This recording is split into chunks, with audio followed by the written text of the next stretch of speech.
আসসালামু আলাইকুম বন্ধুরা। তা আমি তো চলে আসলাম আপনাদের প্রিয় ছোট বোন পাখি আপা। তো পাখি আপা আজকে ইফতারের জন্য যা যা রেডি করতেছে তাই আর কি। তো এখানে মেয়েদের জন্য একটু পোলাও পোলাও বলতে কি তেহারি রান্না করব, আর সেটা হচ্ছে গিয়ে মুরগির মাংস দিয়ে বিরিয়ানিও বলতে পারেন বা তেহারিও বলতে পারেন।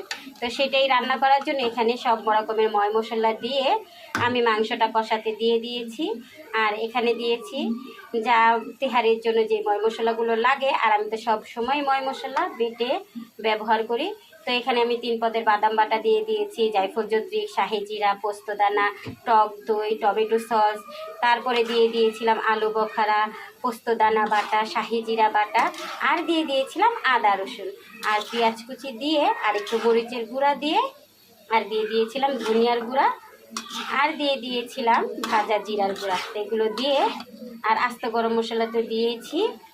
তো এগুলো দিয়ে আমি মুরগির মাংসটা কষিয়ে নিচ্ছি, আর সাথে দিয়ে দিয়েছিলাম মটর সিম। তো মাংসটাকে আমি কষিয়ে তারপর হচ্ছে গিয়ে একটু তেহারি বা মুরগির বিরিয়ানি, ওই যে বললাম না যেটাই বলেন আর কি, সেটা রান্না করে নিব। তো গ্যাস তো একেবারেই কম, তো একটু আগেই চলে আসলাম জোহরের নামাজ পড়ে, তারপর একটু জিরিয়ে নিলাম। তারপর হচ্ছে গিয়ে চিন্তা করলাম একটু রান্না করে নিই, কারণ গ্যাস দিয়ে তো পাই না। তো এই তো বসিয়ে দিলাম এই চুলাতে মুরগির মাংসটা বিরিয়ানি রান্না করার জন্য। তো অল্প করেই রান্না করব, আর এখানে রান্না করব পাস্তা। তো পাস্তা রান্না করার জন্য এখানে আমি চিকেনটাকে আগে ভেজে নিয়েছি, আর দিয়ে দিয়েছি মটর সিম, গাজর কুচি, আর দিয়ে দিয়েছি বাঁধাকপি কুচি আর আলু কুচি। এখানে আমি সব ময় মশলা দিয়ে মাংসটাকে আগে হালকা একটু ভেজে নিয়ে তারপর হচ্ছে গিয়ে সবজি দিয়ে একটু ভালো করে ভাজা করে রান্না করে নিচ্ছি। আর এখানে হচ্ছে গিয়ে পাস্তাটাকে আমি একটু সিদ্ধ করে নিয়েছি, সিদ্ধ করে একটু ছাঁকনিতে একটু ঝরতে দিয়েছি। তো পাস্তাটা এখানে ঝরুক, আর ওখানে মশলাটাকে আমি আরেকটু ভাজা করব। তারপর হচ্ছে গিয়ে পাস্তাটা দিয়ে, আর হচ্ছে গিয়ে আমি মশলা মানে এটার জন্য যে আলগা একটা মশলা কিনে নিয়ে আসি, নুডলসের মশলা, তো ম্যাজিক মশলাটা আমি এটাতে দিয়ে দিব।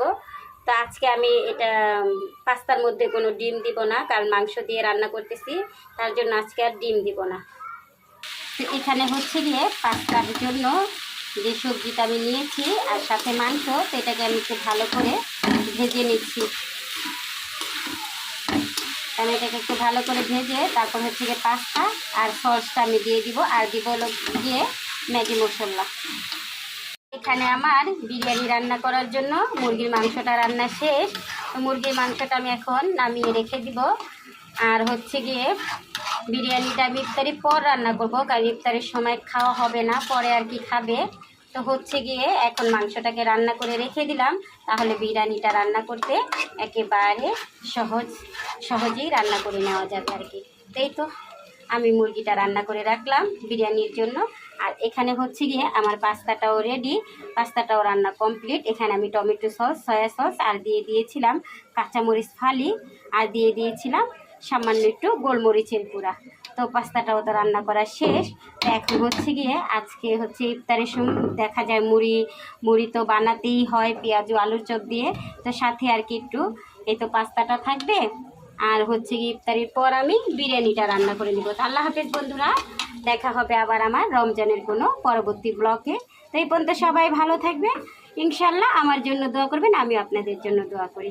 আল্লাহ হাফেজ বন্ধুরা।